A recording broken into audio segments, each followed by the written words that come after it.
Oke, balik lagi Zooming bareng gua. Kali ini gue punya tamu yang tentunya spesial adalah guru GMAT, Mas Sandi Leksana. Halo Mas Sandi, apa kabar?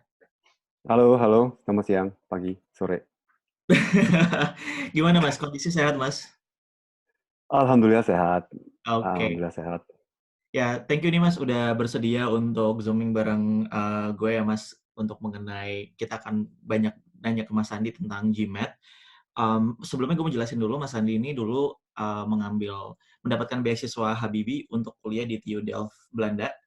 Lalu tinggal cukup lama ya Mas Andi di sana dan akhirnya terakhir sempat bekerja di Schlumberger sebagai wireline engineers ya Mas ya. Field Dan engineer. yes, wireline field engineers lalu kembali ke Indonesia dan sekarang aktivitasnya banyak mengajar GMAT untuk teman-teman yang mau ngambil S2 khususnya kalau untuk di US kalau mau mengambil program MBA GMAT adalah salah satu persyaratannya. Nah, tanpa panjang lebar, gue ingin nanya nih ke Mas Andi. Pertama, Mas, boleh jelasin dikit nggak sih struktur GMAT itu seperti apa? Oke, GMAT terdiri dari 4 bagian. Eh, yang pertama itu Analytical Writing Assessment, itu seperti essay, dan pertanyaannya seperti kayak ada kasus di sebuah company, dan kita harus melihat dari kasus itu kelemahan-kelemahannya apa, lalu bagaimana kita bisa memperkuatnya supaya bisa apa namanya eh, kasus-kasusnya berjalan dengan lancar lah gitu ya. Nah itu lalu setelah itu integrated reasoning itu kita membaca table, data, charts, dan kita harus bisa menginterpretasi. Uh, untuk dua ini sebenarnya nggak sulit ya, dan ini yang dua ini analytical writing assessment dan integrated reasoning itu dengan kata lain tidak begitu dilihat lah oleh universitas ya, tapi tentu saja kita harus usahakan yang terbaik gitu. Nah, yang ketiga dan keempat ini yang paling penting untuk GMAT yaitu kuantitatif dan verbal. Ya, nah kuantitatif itu matematika. Matematikanya terdiri dari dua bagian, yaitu ada yang problem solving sama data sufficiency. Ya, kalau problem solving itu soal-soal seperti biasalah, ya ada soal-soal, lalu hitung-hitungan, lalu kita jawab berapa nilainya. Ya, nah ini multiple choice. Semuanya multiple choice yang kuantitatif dan verbal. Ya, nah yaitu kuantitatif lagi ada data sufficiency. Data sufficiency kita melihat uh, cukup nggak datanya untuk menjawab sebuah pertanyaan. Gitu ya. Nah untuk verbal terdiri dari tiga bagian, Mhm. yaitu sentence correction. Sentence correction itu jadi mengenai grammar dan structure. Oke. Ya, jadi kita harus mengetahui kesalahan-kesalahan dari structure kalimat yang di soalnya itu. Ya, lalu reading comprehension, ya, ya seperti reading biasa. Lalu critical reasoning. Critical reasoning itu lebih melatih untuk kita berpikir secara kritis. Ya, itu Oke. saja. Mas, kalau dari keempat komponen struktur si GMAT ini sebenarnya yang paling sulit dari pengalaman Mas Sandi itu yang mana Mas? Yang paling sulit buat murid-murid mempelajarinya? Yang paling sulit untuk mayoritas murid itu verbal, karena itu bahasa Inggris ya, dan bahasa Inggrisnya itu bukan seperti TOEFL atau IELTS, dan sentence kayak seperti sentence correction-nya itu pun juga kalau misalnya udah pernah apa namanya menjalankan tes TOEFL IBT, tes TOEFL paper based ya, itu kan ada structure juga.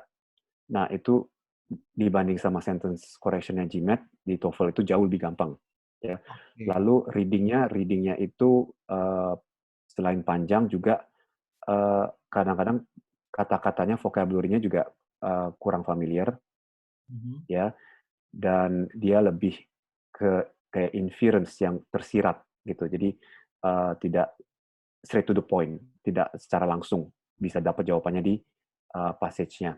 Gitu. Lalu kalau critical reasoning itu kita benar-benar memakai logika. Ya, jadi dari situ verbal itu jauh lebih sulit daripada uh, matematikanya. Karena orang Indonesia matematik biasanya uh, ya jago lah gitu. Walaupun kadang-kadang memang ini orang-orang sudah lupa seperti itu. Oke, oke. Tapi bukannya titik berat si GMAT ini justru di matematika ya, Mas? Maksudnya dibanding GRE, kayak dulu kan gue ngambilnya GRE, dari pengalaman teman-teman sih kalau GMAT ini matematikanya jauh lebih heavy, lebih berat gitu, Mas. Menurut Mas Andi gimana? Nggak, gue nggak mau bilang gitu juga sih ya, karena kalau misalnya dibilang apa namanya matematika lebih heavy, nanti malah orang nggak mau belajar GMAT, nggak mau belajar verbalnya. Oke. Walaupun nanti, jadi itu nilai GMAT ya Mhm. itu kan dari paling kecil 200 sampai 800 ya. Nah, nilai itu apa namanya untuk nilai itu digabung dari dua kuantitatif dan verbalnya. Jadi Mhm. nggak terpisah.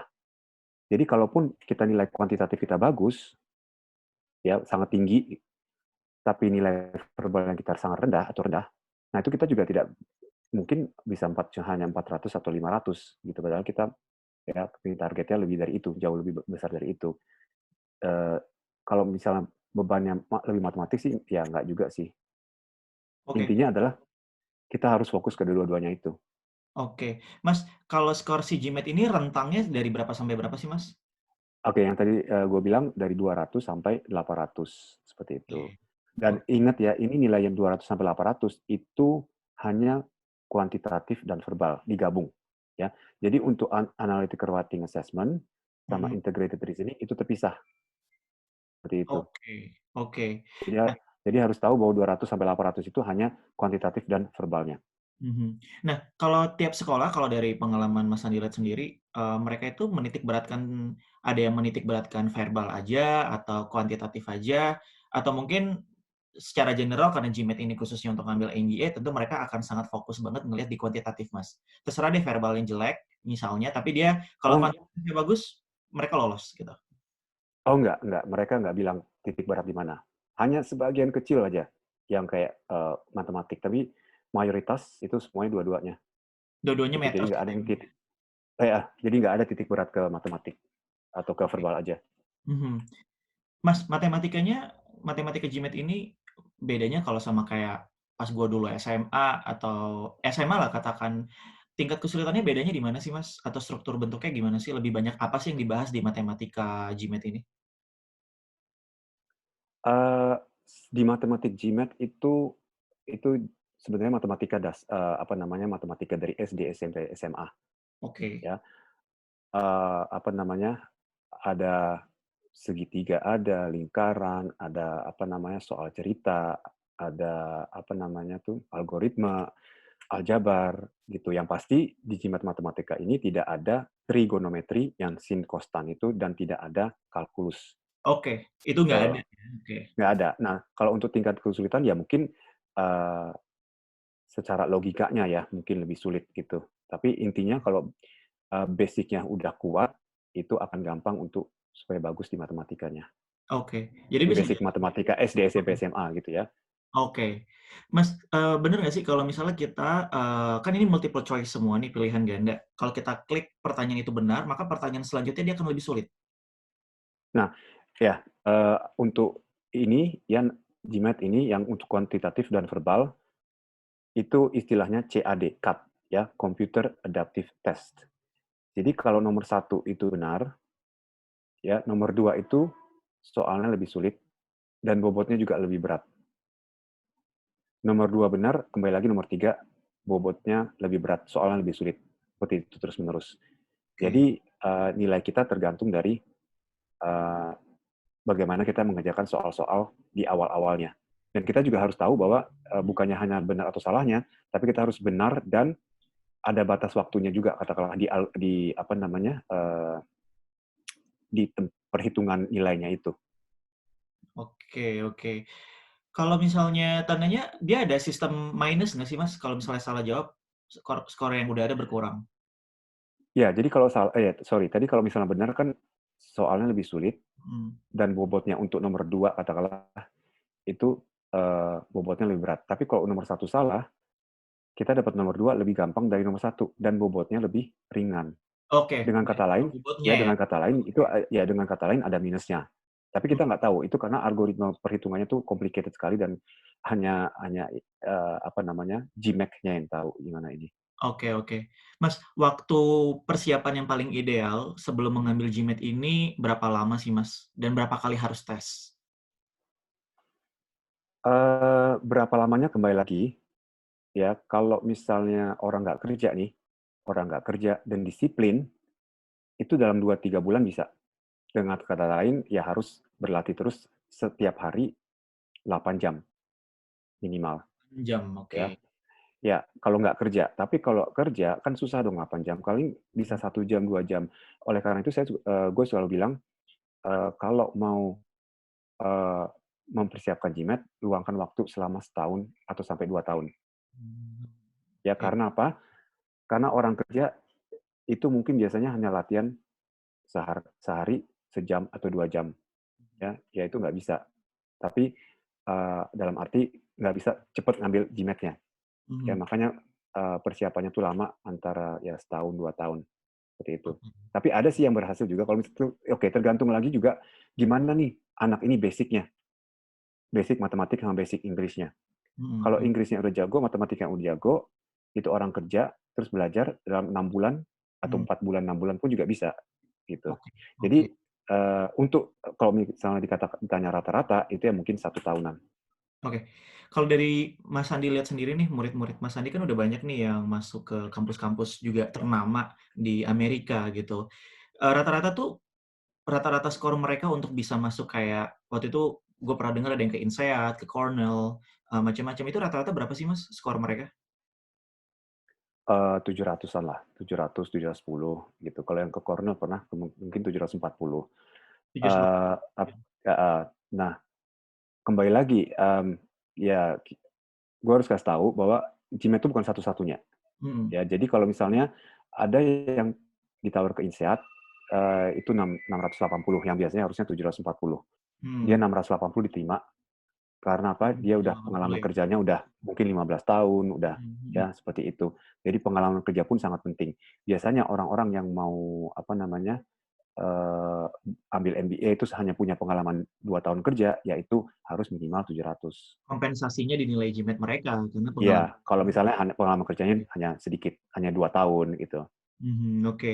Mas, boleh share nggak cerita yang kayak murid Mas Sandi yang from zero to hero yang benar-benar mungkin jelek banget nih di awal dari skor GMAT-nya, tapi dia bisa dapat skor yang tinggi pada akhirnya gitu?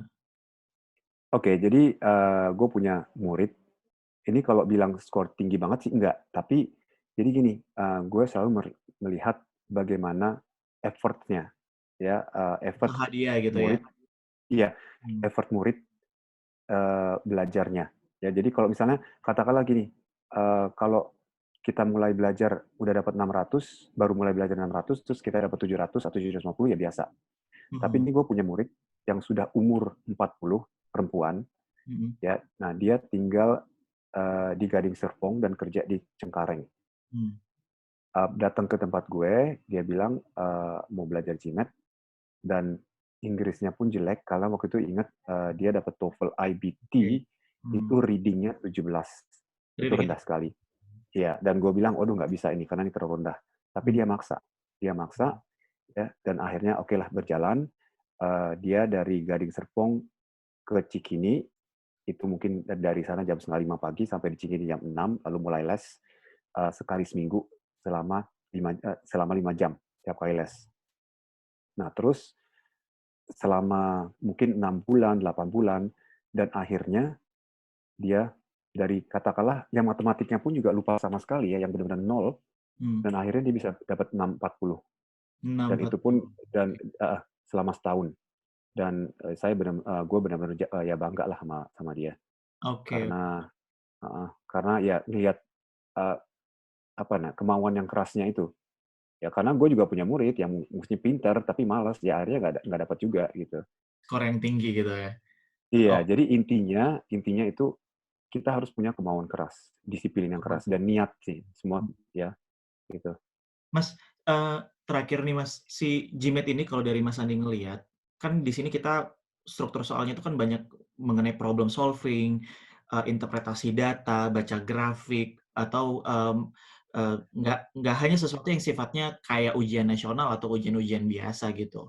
Sebenarnya impact-nya sendiri mengambil GMAT ini tuh ada pengaruh nggak sih Mas? Kayak murid Mas Andi cerita, "Oh iya Mas, gue ambil GMAT karena kan rata-rata yang ambil MBA udah punya pengalaman kerja yang cukup banyak nih, minimal 3 5 tahun.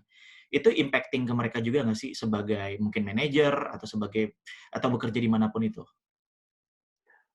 Iya, jadi, gue ada murid-murid juga banyak sih yang setelah dia bisa GMAT pokoknya intinya terus dia, kayak cerita ke gue, "Eh, ini teman-teman kantor gue sejak gue belajar GMAT jadi heran gitu, kok bisa banget memecahkan masalah tuh secara cepet," gitu. Jadi sebenarnya jadi GMAT itu melatih logika kita, cara berpikir kita.